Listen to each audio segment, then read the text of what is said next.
안녕하세요. 사연을 부탁해입니다. 오늘의 사연을 소개하겠습니다. 우리 집은 경기도에 위치해 있습니다. 경기도 외곽이긴 했지만 나름 크고 좋은 전원주택에서 살고 있어요. 서울로 나가는데 시간이 좀 걸리긴 했지만 크게 불편한 점이 없어서 잘 살고 있답니다. 저는 이곳에서 서울에 있는 학교까지 통학을 하고 있답니다. 한 6개월 정도 친구랑 자취를 해봤지만 이래저래 불편한 게 많다 보니 그냥 집에서 통학을 하고 있어요. 통학 시간이 조금 걸리긴 하지만 교통편이 나쁜 편은 아니었기에 큰 어려움 없이 잘 지내고 있습니다. 그에 비해 우리 오빠는 서울에서 자취를 하고 있는데요. 대학에 진학을 하자마자 오빠는 정신없이 바쁜 나날을 보내고 있었거든요. 오빠는 많이 활달한 편으로 친구가 정말 많았는데 한마디로 놀기 좋아하는 그런 성격입니다. 오죽했으면 부모님이 그 놀기 좋아하던 오빠가 좋은 대학에 합격한 걸 보고 기적이라고 할 정도였으니까요. 암튼 오빠는 서울에서 자취를 하면서 명절 때 빼놓고는 얼굴 보기 힘들 정도였습니다. 그러던 어느 금요일 밤 현관문 열리는 소리가 들렸고 가족 모두 놀란 채 현관문 쪽을 바라보고 있었는데요. 어색한 미소를 지으며 오빠가 들어오고 있었습니다. 그 모습에 엄마가 놀라서 외쳤어요. 뭐야, 네가 웬일이야? 가만히 있자. 오늘 무슨 날이니? 아니야, 그냥 집에 너무 오랫동안 안 온 것 같아서 와봤지. 너 혹시 돈 필요해서 온 거 아니야? 아니 뭐 사고 친 거야? 엄마는 아들을 뭘로 보고 그런 말을 하는 거야. 아무래도 이상하잖아. 맨날 노느라 바쁜 네가 그 뭐냐. 그래, 불금이라는 금요일날 내려온다는 게 말이나 되는 소리야? 진짜 아무 일도 없어. 그냥 엄마가 해준 밥이 그리워서 왔어. 엄마, 나 배고파. 오빠가 능청스럽게 대답을 하고는 식탁에 앉았는데요. 여전히 의심 가득한 눈빛으로 부모님이 오빠를 바라보고 있었습니다. 진짜 아무 일도 아니라니까. 그니까 밥 좀 줘. 그러고 보니 너 얼굴이 왜 그래? 내 얼굴이 왜? 너 어디 아픈 거야? 살이 왜 이렇게 빠졌어? 아니야. 그냥 아르바이트 하느라 좀 피곤해서 그래. 뭐? 아르바이트? 네가 아르바이트를 왜 해? 용돈 보내준 거 부족해서 아르바이트 하는 거야? 그럼 부족하다고 말을 하던지. 아니야. 나도 이제 대학생인데 거기다 이 집안 장남인데 언제까지 엄마 아빠한테 돈을 받았을 수는 없는 노릇이잖아. 오빠의 입에서 생각지도 못한 말이 튀어나왔기에 부모님이 눈을 동그랗게 뜨고 오빠를 바라만 보고 있었어요. 그 모습에 오빠가 안절부절 못한 채 다시 말을 꺼냈고요. 엄마 아빠 왜 그런 표정을 짓고 그래? 아무리 생각해봐도 뭔가 이상하잖아. 왜 갑자기 안 하던 짓을 하고 난리야? 내가 좀 전에도 말했잖아. 나도 이제 대학 3학년인데 어른답게 살아야지. 아직 아르바이트가 많이 서툴러서 살이 좀 많이 빠진 것 뿐이니까 너무 걱정하지 마. 그냥 공부나 하라니까 왜 안 하던 짓을 하고 난리야. 나 진짜 괜찮으니까 우선 밥 좀 줘. 오빠의 말에 엄마가 급히 밥상을 차렸는데요. 평소에는 깨작깨작 밥을 먹던 오빠가 두 그릇이나 먹고는 엄마에게 물었어요. 엄마, 혹시 과일 같은 거 있어? 과일? 너 과일 안 좋아하잖아. 요즘 이상하게 그 딸기가 그렇게나 먹고 싶은 거 있지. 근데 내가 딸기를 사려고 마트에 가봤더니 딸기가 엄청 비싸더라고. 요즘 가만히 생각해보니까 내가 세상 물정을 몰라도 너무 몰랐던 것 같아. 오빠가 계속해서 알 수 없는 말만을 하고 있었기에 엄마가 오빠 이마에 손을 얹으며 조용히 물었어요. 이상하다. 열은 없는 것 같은데? 너 혹시 어디가 아프거나 그런 건 아닌 거지? 나 괜찮다니까. 자꾸 왜 이래? 아무리 봐도 이상하잖아.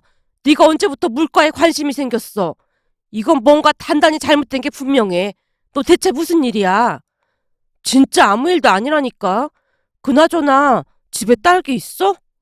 그 와중에도 오빠가 딸기를 찾고 있었고 결국 부모님이 딸기를 사러 밖으로 나갔습니다.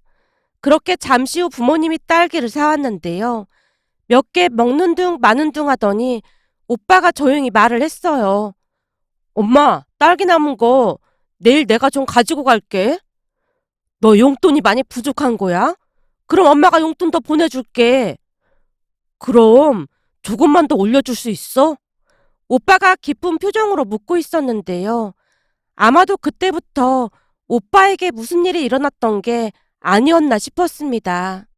냉장고에 있던 반찬과 과일들을 몽땅 담아서 자취방으로 가지고 갔거든요. 그렇게 2주 정도가 지난 금요일, 오빠가 다시 집에 들어왔는데요. 그날도 역시 과일부터 먹고 싶은 것을 잔뜩 말해놓고는 다음날 엄마가 정성스레 만든 반찬까지 들고 유유히 자취방으로 돌아갔습니다. 그 뒤 그런 일이 꽤 자주 일어났고 어느 날 자취방으로 돌아가는 오빠를 보며 엄마가 아빠에게 말을 했어요. 여보, 제 말이야. 뭔가 좀 이상하지 않아? 이상하긴 뭐가 이상해? 요즘 계속 안 하던 짓을 하잖아. 연우가 언제부터 과일을 좋아했다고 저렇게 올 때마다 과일을 가져가냔 말이야. 과일 좀 먹으라고 그렇게 말을 해도 말을 안 듣더니 아무리 봐도 뭔가 수상하단 말이야. 좀 이상하긴 하지만 살다 보면 입맛이 바뀌고 그러기도 하는 거지. 그게 뭘 이상하다는 거야. 아니야. 아무리 봐도 연우채 뭔가 이상해. 엄마가 골똘히 생각에 집중하는 모습이었습니다. 그 뒤에도 오빠는 자주 드나들며 집에 있던 것들을 싹쓸이해 갔다고 해도 과언이 아닐 정도였어요. 그 바람에 엄마의 의심은 점점 깊어져만 갔습니다. 그러던 어느 날 엄마가 아빠에게 다시 말을 꺼냈어요. 여보, 이번에 친척 결혼식 때문에 우리 서울 가야 하잖아? 그렇지. 토요일 11시라고 했으니까 아침부터 서둘러야겠구만. 내가 결혼식 위치를 보니까 연우 자취방에서 한 30분이면 가는 거리더라고. 그래? 그렇다니까. 그래서 말인데 우리 오랜만에 연우 자취방 좀 가볼까? 연우가 자취방 오는 거 싫어하는데 뭐하러 그래? 사실 말이야. 요즘 뭔가가 계속 찜찜해서 그래. 꿈자리도 사납고 암튼 그렇단 말이야. 그거랑 연우 자취방에 가는 거랑 무슨 상관이 있다고 그래? 아니, 그것도 그건데 거리도 가깝고 하니까 금요일 날 연우 자취방에서 하루 자고 다음날 일찍 결혼식장에 가면 늦을 걱정할 필요도 없고 그렇잖아. 그런가? 그럼 그럴까? 근데 연우한테는 미리 연락하지 말고 갈까 해. 가서 깜짝 놀래켜 주려고. 엄마의 말에 아빠도 찬성하는 모습이었습니다. 그렇게 얼마 뒤 부모님이 서울로 갔는데요. 오빠에게 아무 말도 없이 갔기에 아무것도 모르고 있던 오빠가 집으로 들어오고 있었어요. 그 모습에 제가 놀라서 물었고요. 뭐야, 오빠가 왜 온 거야? 무슨 귀신이라도 본 것 같네. 넌 오빠가 그렇게 싫은 거냐? 그게 아니라 엄마 아빠 오늘 서울 가셨거든. 뭐? 서울? 서울은 왜? 친척 결혼식이 있어서 가셨는데 오빠 자취방 방이 2개라 거기서 하룻밤 주무시고 내일 결혼식장으로 바로 가신다고 했거든. 근데 오빠가 올라오면 어떡해? 그게 무슨 소리야? 그럼 지금 두 분이 내 자취방으로 가셨단 말이야? 그렇다니까? 출발한 지 벌써 좀 됐는데. 뭐? 언제쯤 출발하셨는데?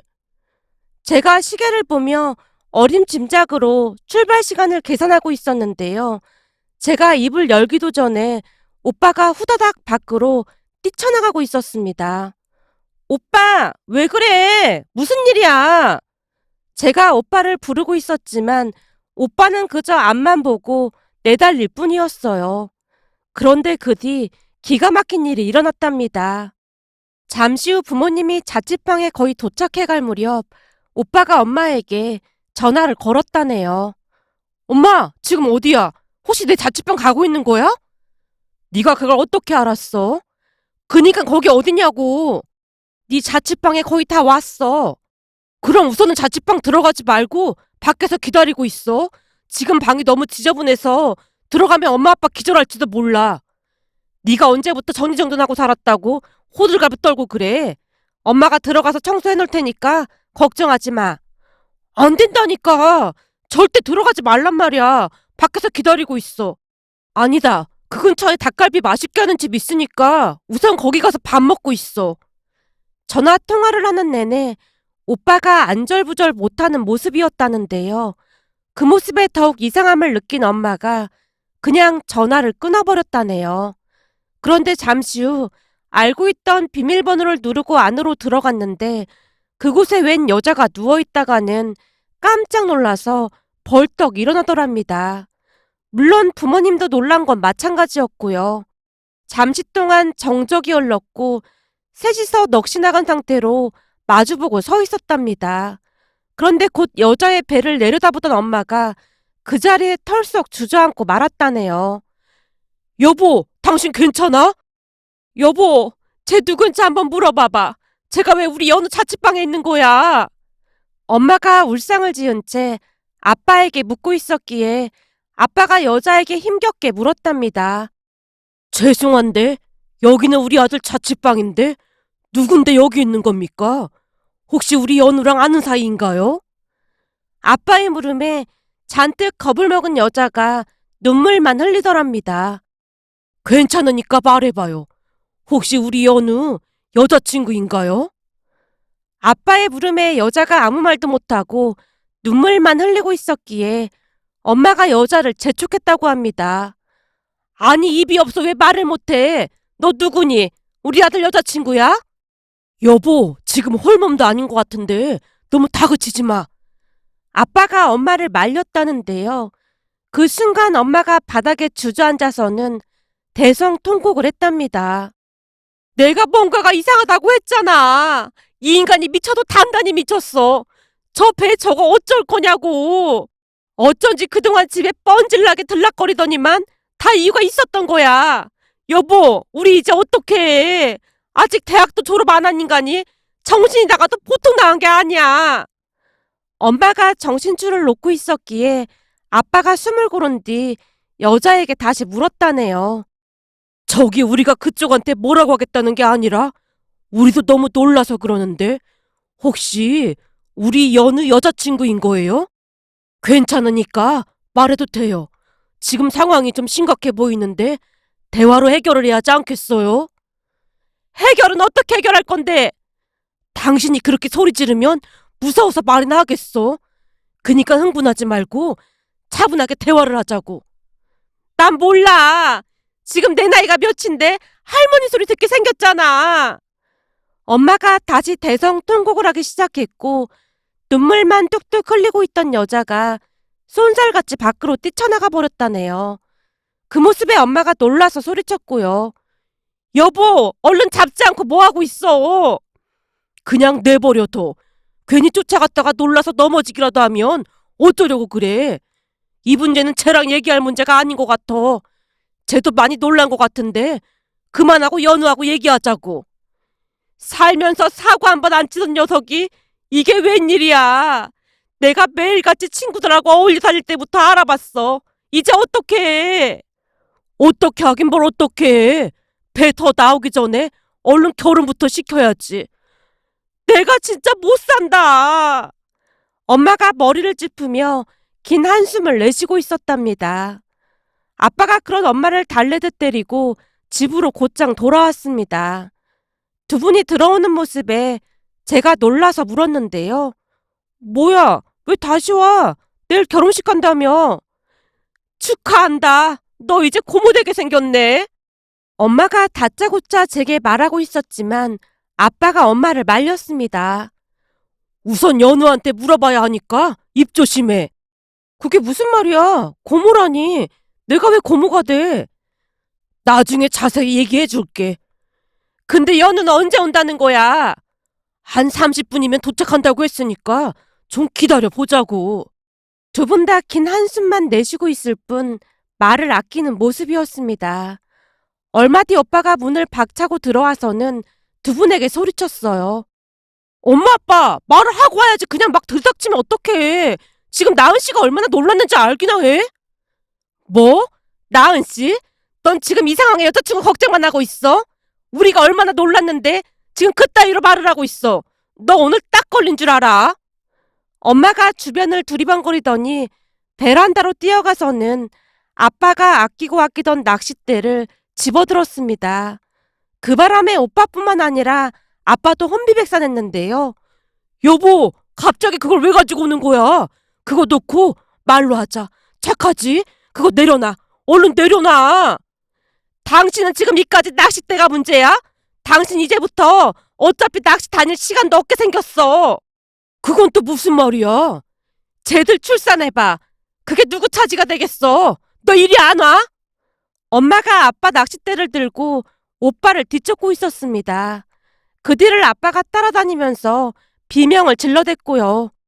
하지마. 그거 내가 몇 달 동안 용돈 아끼고 아껴서 산 건데. 제발 부탁이야. 나 쓰러지기 전에 제발 내려놓자. 제발. 엄마, 잠깐만 기다려봐. 오해야. 지금 완전 오해하고 있는 거라니까. 오해? 우리가 네 자취방에서 그 광경을 다 봤는데 오해? 이게 뚫린 입이라고 어디서 거짓말을 하고 있어. 너 거기 가만 있어.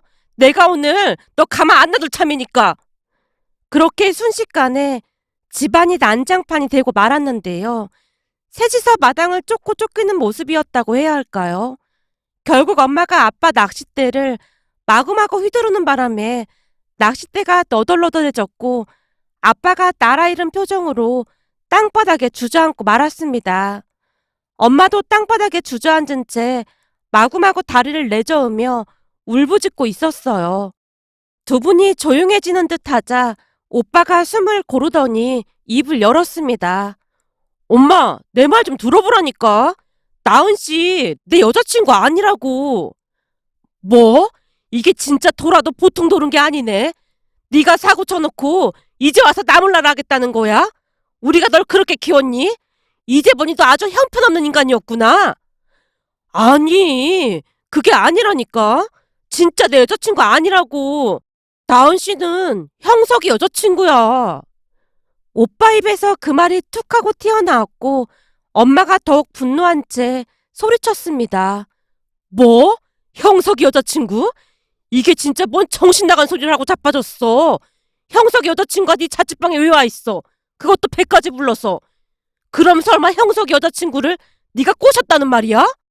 너무나 큰 충격을 받은 것인지 정신줄을 놓은 엄마가 오빠에게 마구마구 퍼붓고 있었습니다. 형석이랑 내가 중고딩 절친인데 무슨 말도 안 되는 소리를 하고 있어. 그럼 걔가 진짜 형석이 여자친구란 말이야? 그렇다니까. 근데 형석이 여자친구가 네 자취방에 왜 와 있는 거야? 그게 말하자면 무진장 긴데 사실은 형석이랑 나은 씨 집에서 쫓겨났어. 나은 씨가 임신한 거 알고 양가에서 경기를 하고는 내쫓았다고 하더라고. 그렇다고 사람을 내쫓으면 어떡해. 하긴 뭐 그게 내일이 되어보니까 나도 혼비백산 하겠더라. 그래서 쫓겨났는데 왜 니네 집에 있어? 형석이는 어디 가고? 쫓겨났으니 갈 곳이 없잖아. 그래서 형석이가 나한테 부탁을 했어. 뭐? 그럼 네 자취방에 둘이 같이 있었다는 거야? 아니, 이게 말하기 좀 그런데 나은 씨한테 집 내주고 난 고시원에 들어가 있었어. 뭐? 고시원? 그럼 어떡해. 임산부를 고시원으로 보낼 수는 없잖아. 그래서 나도 아르바이트해서 조금이나마 두 사람 도와주려고 했던 거야. 형석이는 지방에 있는 공사장에서 일하고 있는데 거기서 일하면 일당을 더 많이 준다고 해서 지금 거기서 일하고 있어. 한 몇 달 벌어서 월세방이라도 마련해보겠다고 했거든. 그동안만 나은 씨가 우리 집에서 지내기로 한 거야. 근데 나은 씨 혼자 잘 못 챙겨 먹는 것 같아서 내가 과일이랑 먹을 거 문 앞에 놔두고 오고 그랬던 거고. 나도 지금 두 사람 때문에 머리 아파 죽겠는데 지금 엄마 때문에 머리가 깨질 것 같아. 어떻게 그런 오해를 할 수가 있어? 네가 내 입장 대봐 안 그러게 생겼나? 근데 너 그 말 정말인 거지? 그렇다니까. 하늘에 맹세할 수 있어. 근데 나은인가 뭔가 하는 걔는 왜 그런 말을 안 하고 도망을 가고 난리야? 엄마가 그 난리를 치는데 말해도 퍽이나 믿었겠다. 지금 놀라서 벌벌 떨고 있단 말이야. 그러게 미리 말을 했으면 오해를 안 했을 거 아니야. 미리 말했으면 엄마가 참도 내 자취방에 나은 씨 있게 하라고 했겠다. 오빠가 긴 한숨을 내쉬고 있었는데요. 옆에서 가만히 듣고 있던 아빠가 울부짖고 있었어요. 내 낚싯대 어쩔 거야? 내가 먹고 싶은 거 안 먹고 몇 달씩이나 용돈 모아서 산 건데 당신 이제 어쩔 거야? 사놓고 아직 개시도 못 해본 낚싯대를 완전 아작을 내놨어. 이거 어쩔 거냐고. 그러게 내가 성격 좀 죽이라고 몇 번이나 말했지. 내가 다시 짱짱한 걸로 사줄 테니까 걱정 붙들어매. 무슨 낚싯대가 이렇게 약해서야 어디 제대로 고기나 잡겠어. 내가 최고로 좋은 걸로 다시 사줄게. 뭐? 최고로 좋은 걸로 사준다고? 당신 진짜야? 당연하지. 지금 그까짓 낚싯대가 문제겠어? 이 나이에 할머니 되나 싶어서 시겁했는데 아니라잖아. 이 기분이면 당신 차도 바꿔주고 싶은 심정이야. 내가 엄청 좋은 낚싯대로 사줄 테니까 앞으로 주말마다 열심히 낚시하러 다녀. 절대 잔소리 안 할 테니까. 진짜야? 당신 진짜지? 잠깐만 기다려봐. 녹음 좀 해놔야겠다. 아빠가 엄마 말을 녹음하기 시작했습니다. 그 뒤 엄마가 정말로 비싼 낚싯대를 사줬고 아빠의 얼굴에 미소가 가득했습니다. 그뿐만이 아니었는데요. 그 다음 주 주말에는 엄마가 반찬부터 이것저것 준비를 해서 저를 데리고 오빠 자취방에 찾아가기도 했습니다. 그때는 내가 너무 심하게 한 것 같아서 미안해서 찾아왔어요. 나도 모르게 그만 나은 씨한테 너무 심하게 말한 것 같네요. 아닙니다. 저도 잘 설명드렸어야 했는데 요즘 일이 너무 많다 보니 겁부터 나서 그랬어요. 너무 죄송합니다. 괜찮아요. 근데 내가 이런 말하기 좀 주제넘긴 하지만 지금 나은 씨 부모님 속이 아주 말이 아닐 거예요. 저도 불효인 건 잘 알고 있지만 계속해서 병원에 가자고 해서 방법이 없었습니다. 그러지 말고 형석이 올라오면 같이 가서 부모님 찾아봬요. 둘이 나와서 키우기로 결정한 것 같은데 그럼 허락은 받아야죠. 내가 형석이를 오랫동안 봐왔는데 우리 아들 친구라서 그런 게 아니라 참 속독 있고 우리 아들보다 훨씬 더 낫거든요. 봐봐요. 지금도 책임지겠다고 막노동판에 일하러 갔다면서요? 그니까 형석이랑 양가 부모님 찾아뵙고 무릎 꿇고 잘 살겠다고 해요. 물론 우리 아들 일은 아니지만 나도 직접 겪어보니 혼비백산하게 되더라고요. 아마도 나은 씨 부모님도 나랑 같은 마음이었을 겁니다. 그치만 자식 이기는 부모 없다고 했잖아요. 찾아뵙고 앞으로 어떻게 살겠다고 계획을 잘 말해봐요. 시간이 좀 지났으니까 지금쯤 부모님들 마음도 좀 누그러졌을 거예요. 엄마의 설득에 나은 씨가 눈물을 뚝뚝 흘리며 고개를 끄덕이고 있었습니다. 그렇게 시간이 얼마나 지났을까요? 결국 형석이 오빠 나은 씨가 양가 부모님께 허락을 받고 결혼식을 올렸습니다. 다행히 양가 가족들의 도움으로 형석이 오빠는 대학을 무사히 졸업했고 나중에 나은 씨도 대학을 졸업했습니다. 그 뒤 두 사람은 취업도 하고 아주 잘 살고 있는데요. 간혹가다 우리 본가에 내려와서 감사 인사를 하곤 한답니다. 얼마 전에도 형석이 오빠 부부가 한우를 사와서 맛있게 먹으며 예전 일이 떠올라 이렇게 글 남겨봅니다. 오늘의 사연은 여기까지였습니다. 즐겁게 보셨다면 구독, 좋아요 부탁드립니다. 고맙습니다.